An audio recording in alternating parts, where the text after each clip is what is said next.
Hello, everyone, and welcome to today's webinar, Service as Software, Agentic Automation for Complex Field Support Workflows, brought to you by TSIA and sponsored by Bruviti.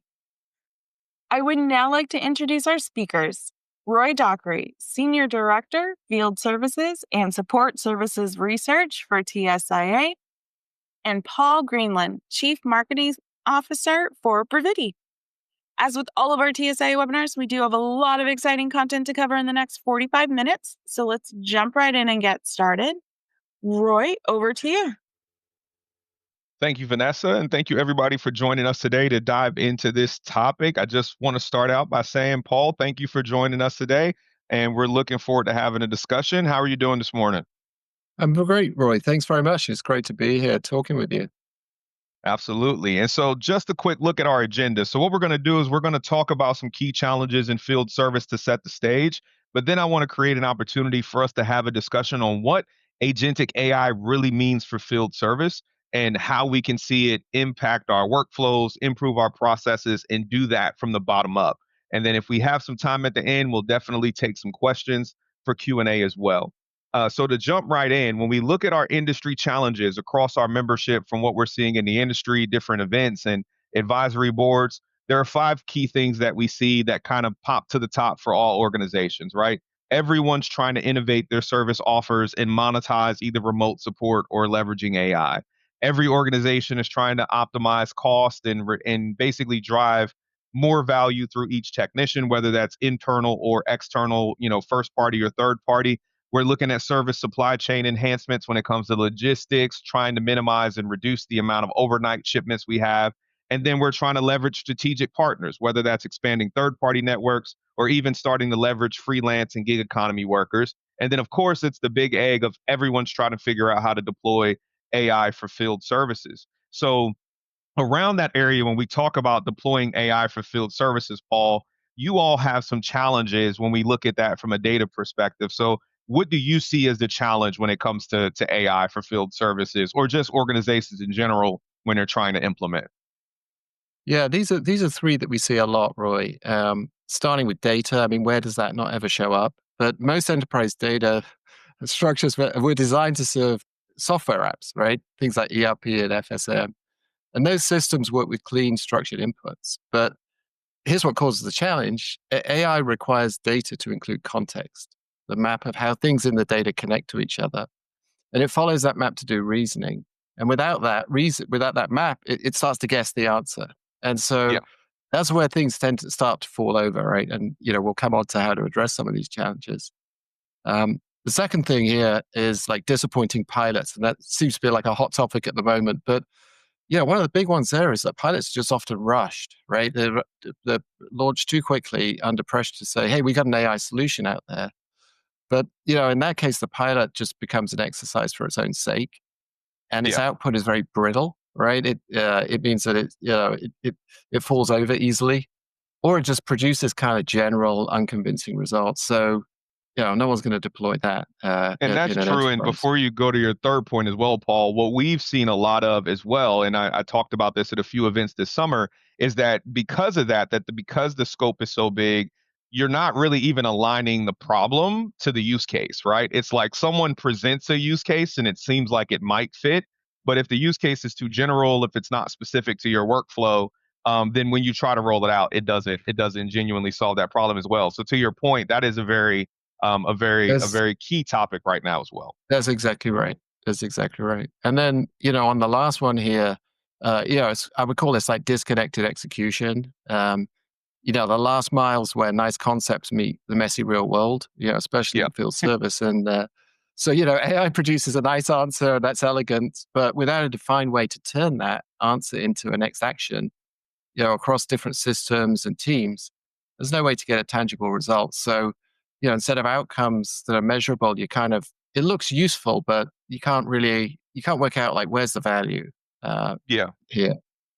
No, and I think that's a great thing. And if I can take, one high level thing away from all the challenges that you just described, I think the key challenge is the fact that, it's context, right? Like when people talk about AI hallucinating and all of these other things, I think the key thing that you identified there is that like without context, moving to agentic AI is going to be more difficult, right? So when you're talking about task automation and driving outcomes, like just having data points that could be a good answer to a question isn't necessarily help driving a decision and working through a process to the next step.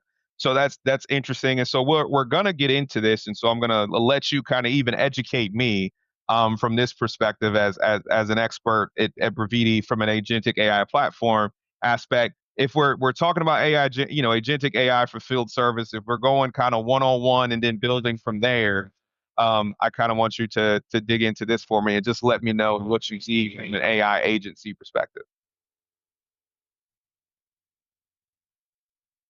Not always my strong point here, but the landscape's very fluid, right?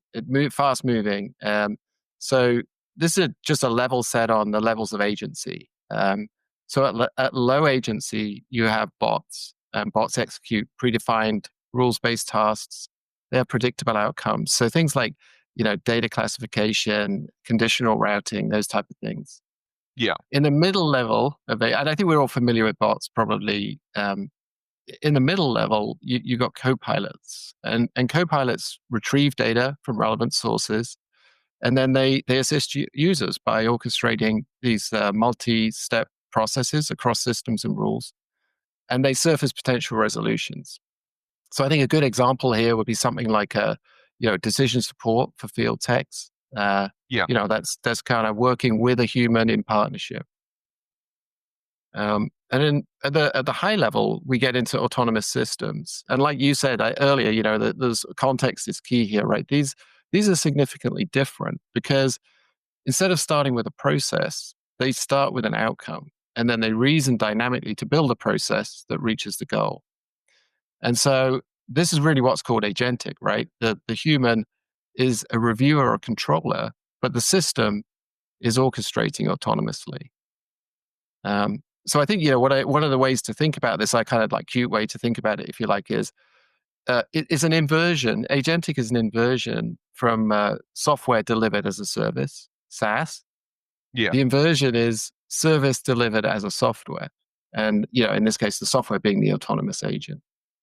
Yeah, and I think that's an interesting way to describe it, and even to understand the agent, right? Because where I'm buying software, like you said, in that co-pilot or that low agency phase, where I'm buying software because I want it to assist me to get to an outcome more efficiently, right? And a lot of the AI talk in field service has been about operational efficiency, increasing service capacity, improving routing, reducing like resolution time, which is really that low and medium agency, right? So it's a person, and I want this person to almost be supercharged by AI. Where when you go Right. to like an autonomous agent, just to use an example, like, okay, I like these conditions means I want to scrap a part. So I want you to tell me that this part needs to be scrapped based on a set of information, or this doesn't need to be returned. So it's like you're actually bringing in, you want a service accomplished, and then you're bringing in an agent to do that autonomously, right? Regardless of what it is. And like you said, then the human is just reviewing and then controlling maybe some of the outcomes, but it's not necessarily an assistant. You're basically hiring it to be an agent, which Right. is software driven to deliver a particular Yes. service outcome for your organization. Exactly, and that's actually why you can get to like a lot of cost outcomes with agentic, right? Because you're not like running things alongside; you're actually replacing, with a lower cost model in many cases. Yeah, absolutely. And then even in that, especially with the labor shortages and field service, right? Like you can also like take away activity, not just supplement it, but actually take it away so that it's being done, and then your technical skilled resources can focus on that type of work and not having to do a lot of the administration and parts ordering and looking up warranty and entitlement data and things like that as well.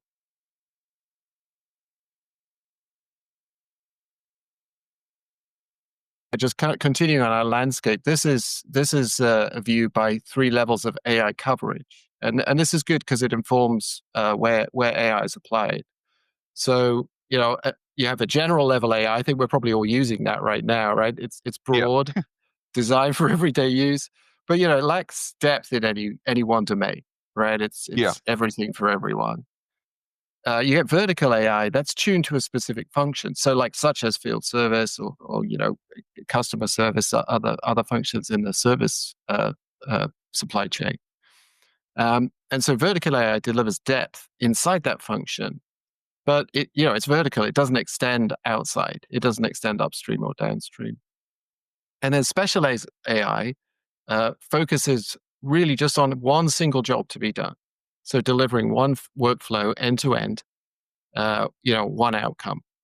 Yeah. And so, the kind of trade-off, there's a trade-off between these two frameworks, which is, the broader the scope of general, vertical, specialized, at the broadest scope, it's harder to achieve depth required for high levels of agency, and vice Yeah. versa, right? So that's kind of a little bit, just a level set on a couple of key kind of criteria for the agentic landscape. Yeah, and it's good to understand that structuring as well, right? Especially as you're like the business leader thinking about the outcome.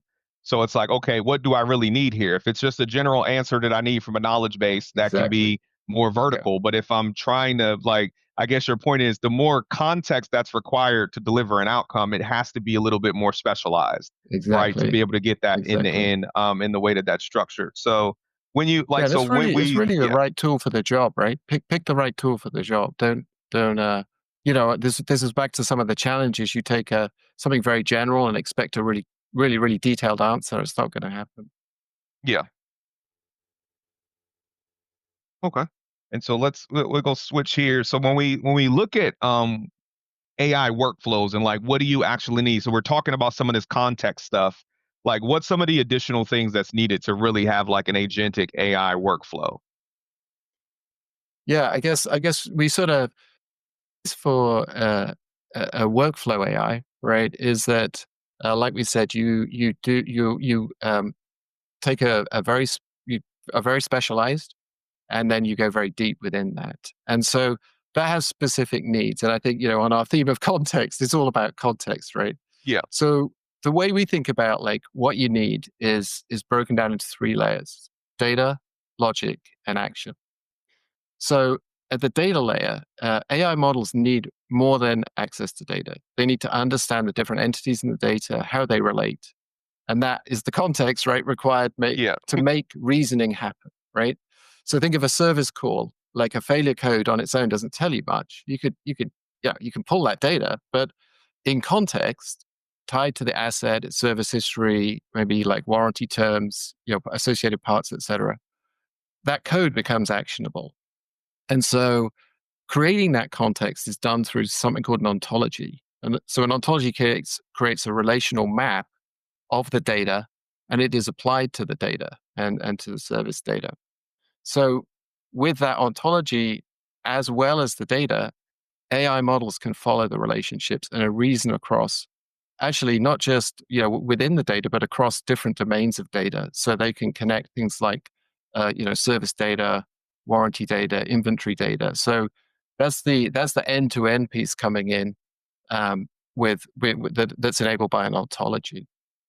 The second layer here we have is logic, right? And in workflow AI, specialized small language models, SLMs, do the best job because they're tuned just specifically for the domain requirements. They don't bother about anything else other than the thing that they're specialized to do. So, for example, you have a triage model tuned to spot fault patterns. That's all it does, right? A vision Yeah. model tuned to detect defects. So that's those small language models are key again to that context, right? They're only focused in a specific area. And then the last pillar here is action. So action is carried out by systems of specialized agents using logic to orchestrate and execute tasks. So in a workflow-based model, the agents are really the task executors. They're the kind of means to the end and how it's delivered. But Yeah. they're using all of the logic, right? They're not the main. So in other way, they're kind of not the main product themselves. Like say a copilot, they're just one component of the delivery model. Yeah. So those are the three: ontology, small language models, and an agentic action framework. those are kind of the distinct components that are kind of unique here. And then the one more missing ingredient is a delivery platform, right? And we kind of like in the center that's kind of represented here is that, think about if every workflow had to be built from scratch, that just Yeah. wouldn't scale. So, so this, what you want is you're going to be able to rapidly architect, test, and deploy these workflows into production. And that's so actually at Bruviti, the platform is our product, our AIP platform. That's what it does, right? It includes pre-built maps of data entities, workflow specific SLMs, and a reasonable agent deployment frameworks, so that those workflows can be made real, and be made real very quickly. Yeah, and it's interesting you say, like, when you say you building these things out and creating a platform and not wanting to start from scratch, right? On the technology side, and even as a consultant, and in the way that we work with our members at TSIA, everyone thinks they're a unique fingerprint, right? Like, everyone will always tell you their business challenge is different. And what we Yeah, normally find is that, like, you're different, but you're not 100% different, yeah, right? So you're 80% similar, but 20% yeah, proprietary. yeah, yeah, You might be 70-30, 80-20, 90-10.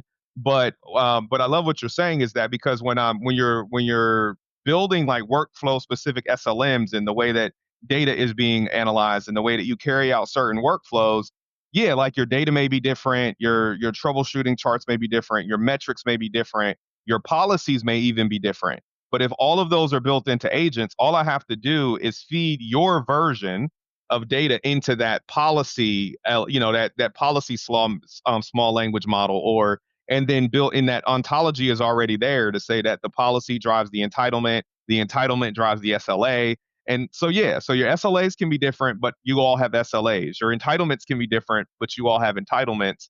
And so being able to have that stuff built out like 80%, and we'll get into this a little bit, probably makes it easier at that bottom up approach to start deploying agentic AI to help people solve problems and then to automate, and to genuinely automate tasks, right? And allow it to be an autonomous outcome without having to build everything from scratch because your process is slightly different, but it's not 100% different. But like you said, when we do very general use cases that doesn't have this like scalable platform that has specialized AI, then we wind up losing things, right? Like, I know, if you try to use an asset management tool for inventory management, it'll get you almost there, but then it'll be a disconnect. And so I think that's been the problem a lot of people had with automation and different platforms is when you get to that 80%, when you need to fine tune it to really deliver the best outcome for your organization, it winds up like historically it required too much customization, right? And then the price tag starts going up on the platform. Where now with agentic AI, I think the ability for the platforms to learn and to be able to deliver something specific just based on the information you feed it versus having to build something unique 100% of the time for every workflow, which I think is a great win for the industry and the way that we can advance digital transformation and AI for a lot of organizations. So just to talk about agentic AI in practice at a high level, just to use one kind of example of for instance, service supply chain challenges. So, we have supplier issues that cause disruptions in material availability.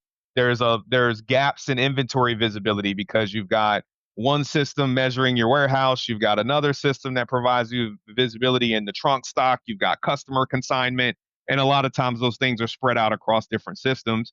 But then people still struggle with having accurate forecasting, right? So then you don't have the right parts in the right place, or there's just issues with distribution. Um, and there's just challenge around the data being real time as things get shipped, as things are moving, what's where it needs to be. And then there's just data silos and inefficiency across that lacks integration. And then you look at this year, right? You add the complication to that now you have changes in tariffs, you have changes in regulation that change your supplier relations, where you ship to, where you choose to repair, what you buy from which country. That adds additional complexity. And then the industry overall has always kind of had some of these issues. So just looking at depot repair, for instance, 10% of the things that get shipped back, which is cost and cost for shipping, time to evaluate, time to diagnose. There's nothing wrong with it 10% of the time. So 1 out of 10, I should have never touched this. 17% of the time, the things that are being shipped back are being discarded, which means they could have never been shipped, right? As well. But then when you look at that turnaround time, we're averaging a 39-day turnaround. The last time we did an industry study for depot repair. So there's a lot of opportunities to improve this, right? Make sure scrap things don't get returned.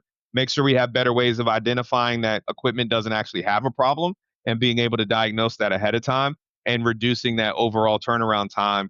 Because what we would expect with AI and all the digital transformation, the efficiencies we would expect is to be able to easily handle redundant and a diverse supplier network, to be able to have APIs that help us with forecasting, to streamline reverse logistics and returns, to be able to use mobile devices and mobile logistics technology that allows us to like optimize the overall distribution network. So Paul, you've got some use cases to look at, but let's just talk about like workflow overall, like AI workflow in practice.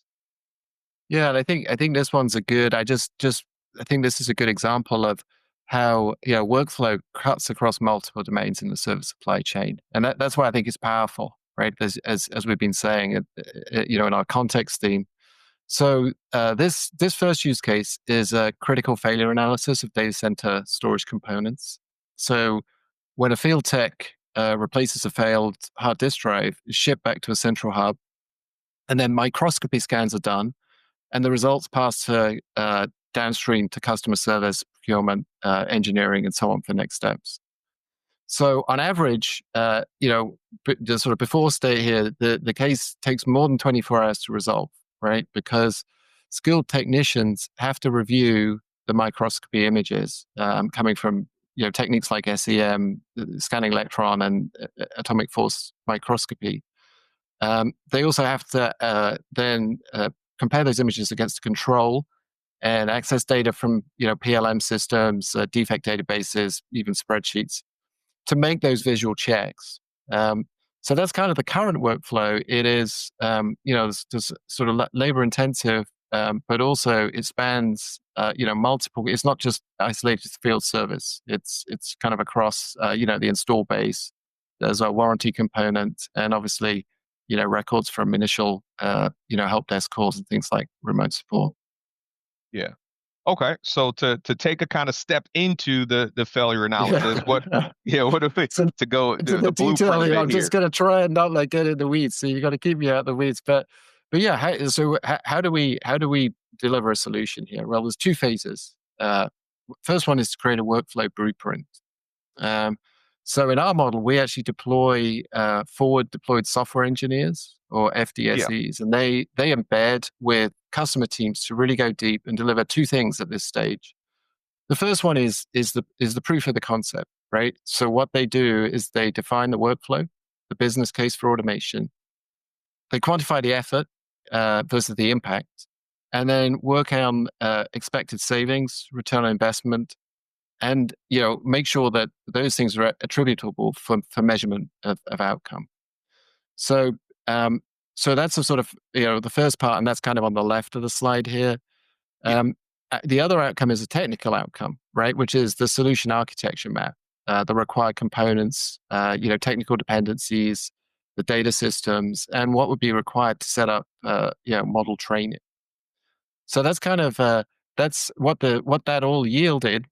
Beside the overall sort of high level solution architecture here is that there was a good business case. Yeah. What was discovered was that about 70% of the total time case time, resolution time, was spent on the image analysis, this microscopy Yeah. image analysis.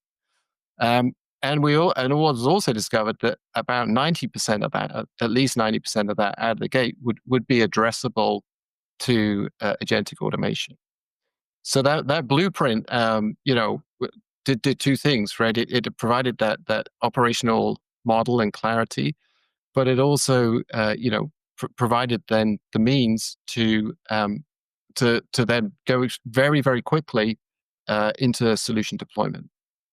Yeah, and I think, and we'll look at what that looks like now when you get to that phase two deployment. But one thing that I love that you said is that you all leverage your like software development engineers to actually go on site with the customer teams. Because I always tell people to start at reality because your whatever workflow diagram you have is incorrect. That's Yeah, not what people are actually doing. So right. go watch the people do the work and then to build it from there. And I love the Yeah, fact that you guys have that built yeah, into your discovery process to actually go sit down with the people doing the work, not the executive that has a Visio diagram of that things are going A, B, C, but to look at how the work's being done so that you can, and I know we talk about this a little bit later, so that the transition is easier because you're actually replicating the work that's being done by the people today. yeah. Exactly, and it's many times it's a co-development. It really it kind of very mutually beneficial. Yeah. So yeah, getting into deployment. This is phase two. I'll try and keep this one simple because I know it's a bit of an eye chart, but deployment starts in at number one here with training. So in this case, we had about 250,000 historical microscopy images. We had annotated defect databases, manuals, SOPs, expert label diagrams and patterns. Um, so this data was used to train relevant domain-specific small language models. Yeah.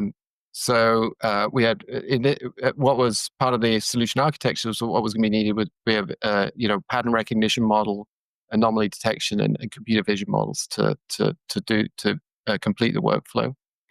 Yeah. So once that training and models has been done, that then moves to number two, and that's applied to the agent deployment hierarchy. So we have a specific hierarchy that follows a kind of workflow to deploy an agent. So at the top of that, a workflow orchestration engine is the top of the hierarchy, and it has three functions. Right, the first one it does is it converts unstructured inputs, things like images, tickets, batch IDs, equipment parameters, defect types all associated with the case, into a defined problem to be solved. So that's its kind of first step, like it diagnoses the issue, if you like. Yeah. It then evaluates hundreds of workflows, paths across the solution architecture, and assembles what we call a task graph, and that's basically a map to execute the best path that solves the issue, right? So it's looked at all the potential paths, it's iterated on those, and then it's picked the best one and created a task graph. What are the specific tasks that need to get done to deliver this workflow? And once that's created, that task graph, it then calls on a hierarchy of workflow, task, and tools to orchestrate and deliver the solution. So it's really an orchestrator agent, right? It's kind of using the logic from the models. It's orchestrating that process, and then it's sort of farming the work out, if you like, into 3, 4, and 5 here. So the workflow layer is where multi-step processes are coordinated. So each one of these, is a workflow in its own right that can be called upon, like do an SEM analysis, right? Yeah. Which would include things like head health, stress indexing, particle counts. The workflow then defines tasks to be done. It says, hey, this needs to be done. And it gives that to the task layer to perform, a task like extract an image, for example. Yeah. And then the task layer finally calls a tools layer. And this is just a suite of tools, right? That a lot of these workflows and tools are pre-built. So they can, a task can say, hey, I need the OCR tool. I need the image alignment tool. So that's how this hierarchy works in terms of, if you like, an agentic deployment framework. Yeah, and it's interesting to see that flow, right? Like I said, I appreciate this being educational because when you think through the entire thing, especially the modular nature of it and how these things can be reusable, I think it becomes less of a burden and kind of like this resistance from an adoption perspective because it looks like you said, OCR, optical character recognition. It's been around for a while. We know how to read things and identify, but it was like, but you can use that in a lot of different ways, even visualization, computer vision, being able to match one image to another. But as you build out that tool set, it can be applied. And then even when you're building something, when you think about launching a new product, or even you've got a different product line, like, no, we already built the tool that can do so the workflow might change even at the workflow layer, but the task could stay the same. Or you could add additional tasks to a workflow if there's an internal. So it's just interesting how looking at it in this way, like the back end part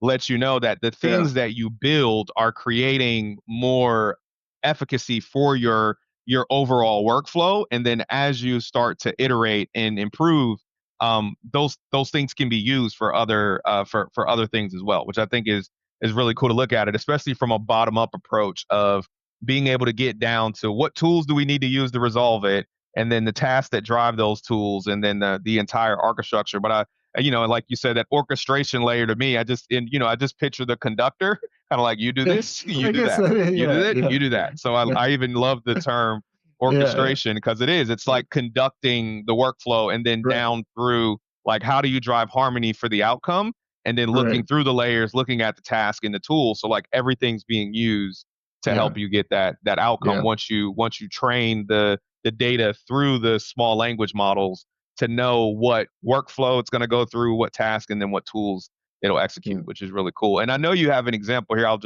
We'll yeah. just show here. It's Well, even actually, on yeah, the image just defect one side. point, Roy. I think actually Yeah, what you said is really true, and it's an important point. Is those workflows are very natural to us, right? They're yeah, kind of what we do. So, like you said, it's not like you're not trying to force something. It's like, oh, this makes sense. Like that. That's why they're super effective.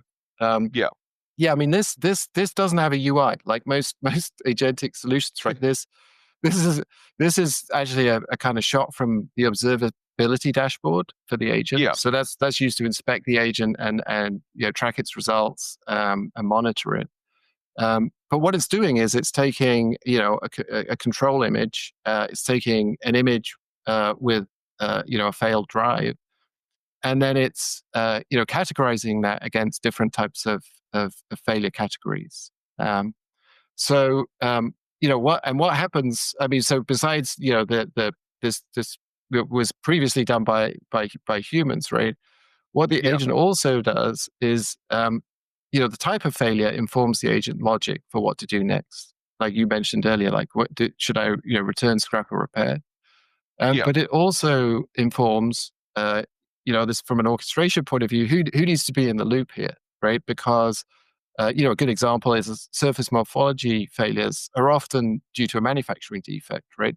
So yeah, that needs to then get back to like supply chain and procurement and so on, like to work with the manufacturer. The other thing here is like if the agent finds something it doesn't know, like in this case it was a novel defect, right? It's not in its training, it's not in its scope.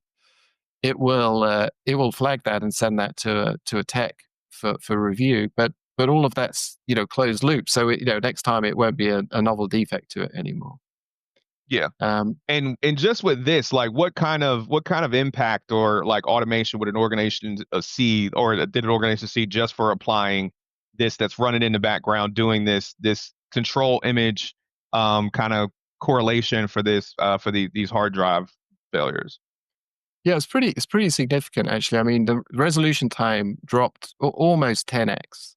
So I think it was just around about 24 hours, and it dropped to 3 hours. So just because of the automation, and let's say literally this is an ongoing this is ongoing. It keeps getting better, but so hundreds of technician hours saved a month. And I think this year, I mean, last time I fairly recent data point, I think we're on track to save around about $2 million this year, just from the automation alone. Yeah, and that's awesome. And like you said, and now it's at a point where this is just running in the background. And then if there's something novel that's identified, it's flagged for review. So you were mentioning earlier, like when you really have an autonomous agent, it's really kind of like highlighting and controlling things for humans, right? So it's like, hey, like the human can just kind of sit back, review, but they don't have to spend, and what you mentioned before, 70% of the time was going into just reviewing these images, right? And Right. so it's a Right. very detailed and specific thing to Well, review. yeah, So and it's it's good to see that as well. yeah, exactly, and it's the point you made earlier, right? The in this case, the tech only really needs to review what they need to review, right? That Yeah. that that like 10%, right? The really corner case, the tricky case, or whatever. So that was where the they became more productive and could work on other things while Absolutely. the automation took care of the tasks. All right. And so we've got another like another kind of example here just for a few things here. Yeah, this So one, I think yeah. this one is like your fingerprint point, right? And I thought Yeah. that was a great analogy, right? Is that in deploying this platform, right? This, 70% of this were reused components, basically. Like you said earlier, there's a framework there, and then they have the specific training.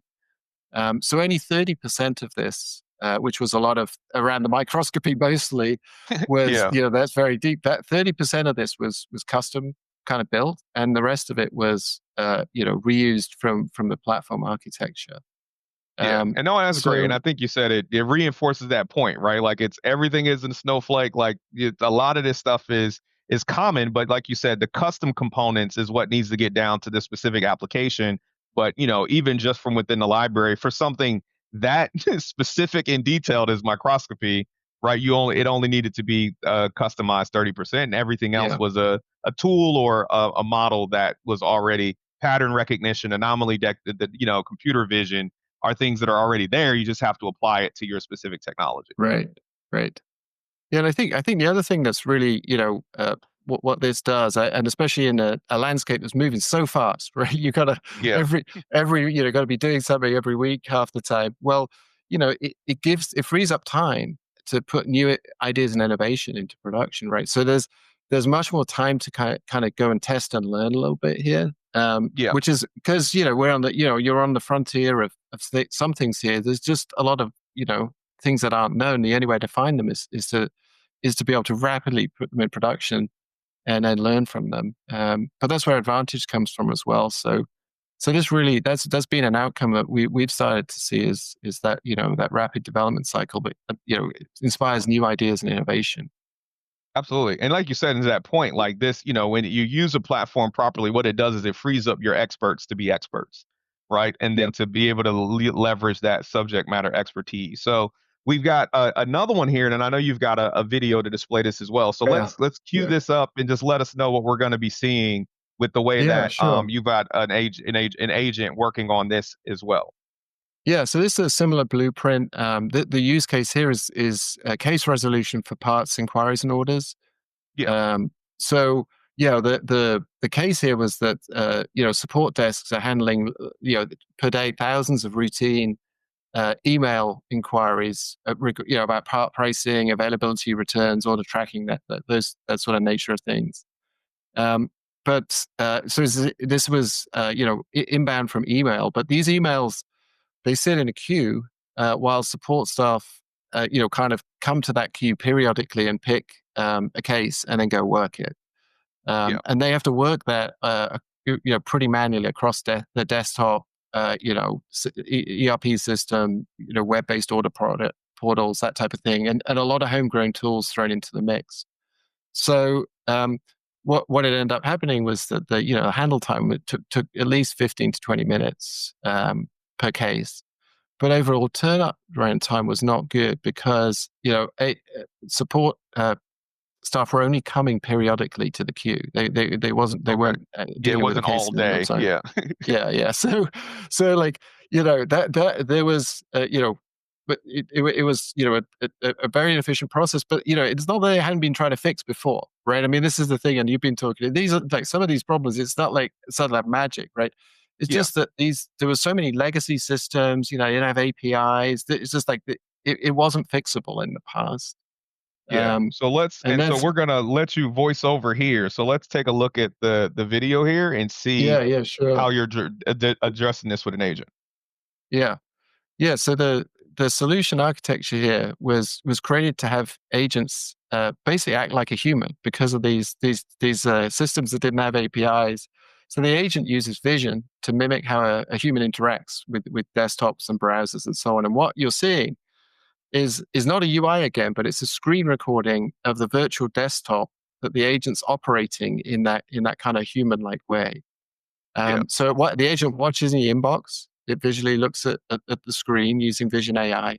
And when it detects a new email, it uses NLP to understand the intent and reason of the customer. Um, in this case, the customer gave a model number and wanted to know what the right part was. And then the agent creates a task graph that we talked about earlier, and it determines which systems to access, across the part systems, order portals, policy, SOP, etc.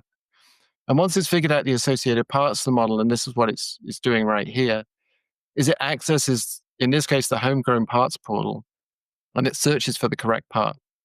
So it's figuring out some potential candidates in its first iteration that it's going through, and then in a reasoning loop, it's understanding that it needs to narrow down to find the specific part. So it's going to continue on in this reasoning loop here to be sure that it's identified the correct part that the user is requesting. So again, this is kind of the live feed, if you like, of the Yeah, and agent it's amazing actually that it's going through doing its this with job, right? vision, right? So it's actually Yeah, it's looking doing it at all the with vision, website. right?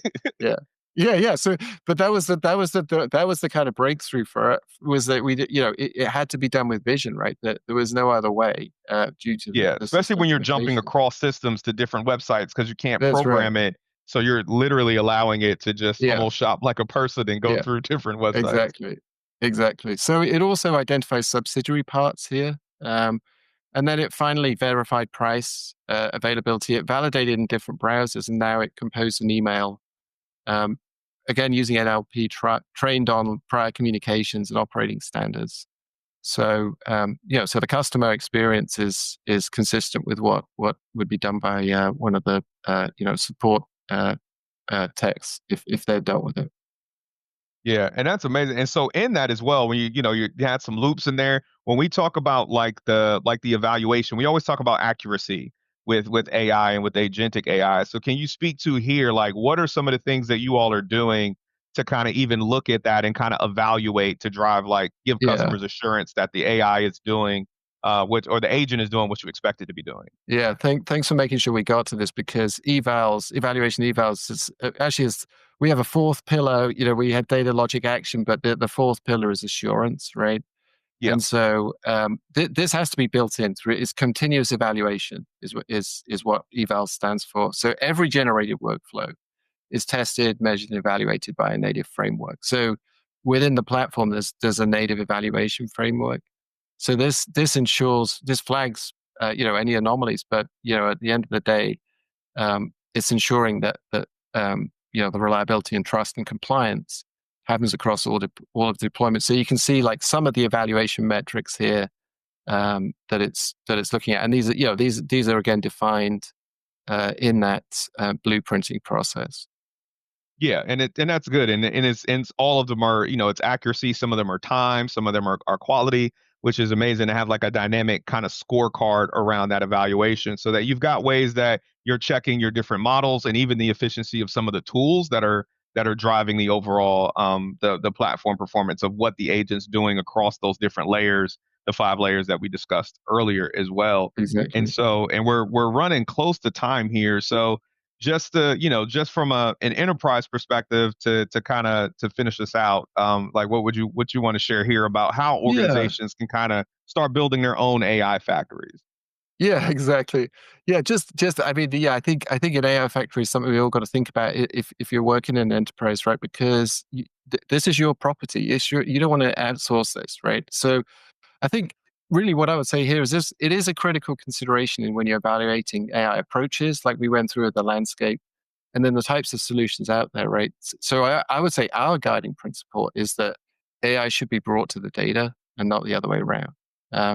The Yeah. depth of domain data required for workflows only exists within the enterprise, right? It's not external. So the way we look at this is we build an AI platform to embed in our customers' secure environment, because they own the data, but also they should own the models, right? All of that Yeah. learning, reasoning, etc., should stay in house. So that's the kind of the way we think about deployment of a workflow AI. We can deploy it in multiple different ways, but by far and away the most the way we do it is to deploy it in as a starting point to an AI factory for customers. That's amazing. And thank you for that. And like you said, a lot of people have to think about this. I love the idea, the fact that you're bringing the platform right? And being able to implement that at an organization, they're owning their models, it's their data. You're not sending a lot of stuff out because there's a lot of concerns about privacy and are you going to be learning from my data? Can I really keep it out of the large language model brain? So the fact that you're bringing that in, I think helps a lot of customers, especially in field service with proprietary technology that they only work on. They don't want anyone else to know their data and Yeah. their compliance and all of the things that they do to drive success. So I think it's awesome that you guys have the ability to take that there and then help organizations build their own AI tools and tasks on that platform that's created. And so I think we are actually at times. We're sorry we're not going to have any time for questions today, but if you drop questions in, I know Vanessa will make sure she gets those to myself and Paul. So at this point, I'm going to turn it back over to Vanessa and to close us out. Okay, thank you both so much. And if you want to hear more, please come to Vegas with us this month in October. It's already here. We will be at the Aria Resort from October 20th through the 22nd. And Paul will be presenting again with Thomas Law, our executive vice president. They're in Vegas, and Bruviti also will have a booth where you'll be able to ask them all the questions you might have as well. So, with that, just thank you so much to Roy and Paul for delivering an outstanding session. And thank you to everyone for taking the time out of your busy schedules to join us for today's webinar, Service as Software, Agentic Automation for Complex Field Service Workflows, brought to you by TSIA and sponsored by Bruviti. We look forward to seeing you at our next TSIA webinar. Take care, everyone.